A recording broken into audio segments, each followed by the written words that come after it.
नमस्कार मंडळी, आपलं स्वागत आहे माझ्या या ब्लॉगमध्ये. आज मी चाललोय संभाजीनगरला काही कामानिमित्त. तोपर्यंत घरी काय झालं ते दाखवतो मी. सकाळी सकाळी तीर्थ पाणी खेळून आलेलं आहे. मोसंबीला पाणी चालू आहे मोकळं. त्याच्या ती रुची पण पाणी खेळती पळाली. सकाळी सकाळी शेतीचं निरीक्षण चालू आहे. केशा, ध्रुव आणि तीर्थचं काहीतरी नवीन प्रयोग चालू दिसतो आता इथं. हे एक फुल बघा किती भारी आहे.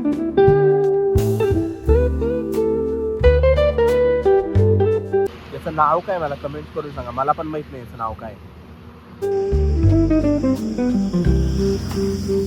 नाव मला कमेंट करून सांगा काय आहे झाड, कोणत्या झाडाचं फुल आहे. आता तुम्ही हा जो रोड दिसताय हा आहे संभाजीनगर पुणे रोड आहे आणि याच्याच बाजूला हे इंडस्ट्री बघा किती झपाट्याने वाढतीये. ही बघा, ही बघा.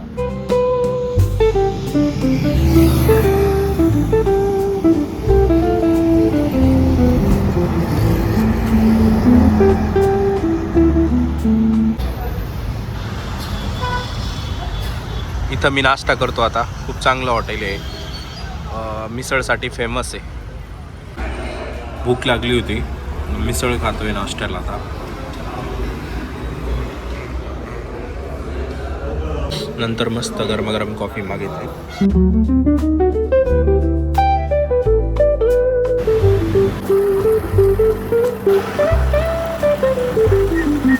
आता मी आलेलो आहे CSMS कॉलेजमध्ये, शाहू महाविद्यालयामध्ये. आता का आलेलो आहे ते पुढे सांगतो मी, पण त्याच्या आधी हा कॅम्पस बघा किती भारी आहे. ही दंत कॉलेजची बिल्डिंग आहे.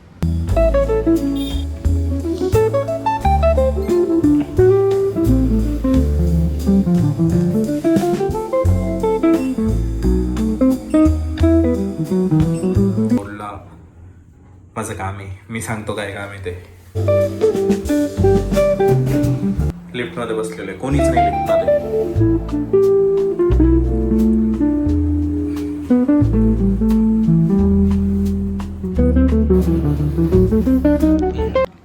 आता ही समोर जी मूर्ती दिसते तुम्हाला, ही आहे धन्वंतरी देवाची. तर तुम्ही साहजिक समजू शकता हा एक दवाखाना आहे आणि त्याच्यातल्या त्याच्यात एक आयुर्वेदिक दवाखाना आहे. इथे केरळीन पद्धतीने पंचकर्म केल्या जाते. पंचकर्मासाठी स्त्रियांसाठी आणि पुरुषांसाठी वेगवेगळे सेक्शन आहे, ज्याच्यामध्ये तुम्ही ऑल टाईपचे पंचकर्म करू शकतात. तर मी इथे काय येतो, मला आहे मायग्रेनचा इश्यू. मायग्रेन म्हणजे एका टाईपची डोकेदुखी जी खूप तीव्र टाईपची असते. आणि मला मायग्रेन झाला आहे कारण माझा स्क्रीन टाईम खूप जास्त आहे. माझं जे काम आहे तेही कम्प्युटर समोरच असल्यामुळे खूप जास्त डोळ्यांना त्रास होतो. इनफॅक्ट डोक्यालाही त्रास होतो. त्याच्यामुळं खूप डोकेदुखी वाढते.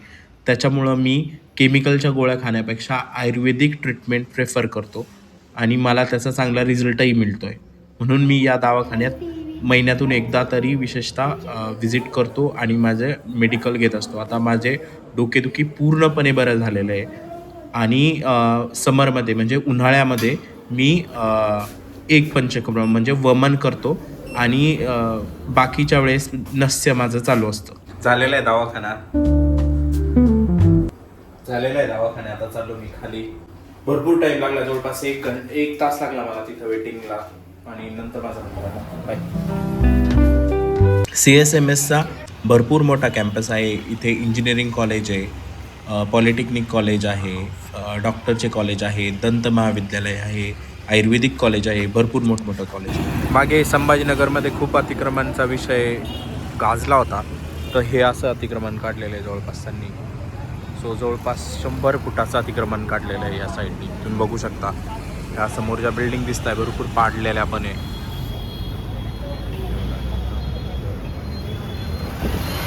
अजून आहे या साईडला. हा सोलापूर धुळे रोड आहे, जो उड्डाण पूल दिसतोय तो सोलापूर धुळे.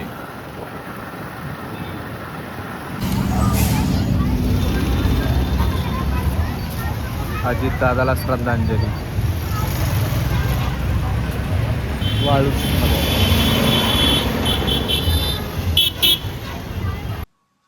रस्त्याच्या डाव्या साईडला जे स्टॉल दिसत आहे तुम्हाला ते आहे हुरड्याचे आणि मी आता चाललेलो आहे घरी.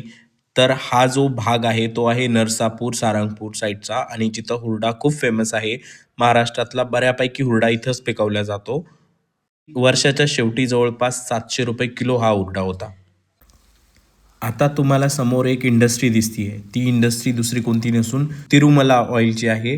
जिची ॲडव्हर्टाइज सचिन पिळगावकर आणि सुप्रिया पिळगावकर करत होता. तर हा कारखाना आता बंद पडलेला आहे. माहीत नाही का बरं बंद झालेला आहे, पण बंद आहे. आलोय घरी, तुझी मॅगी खातीये.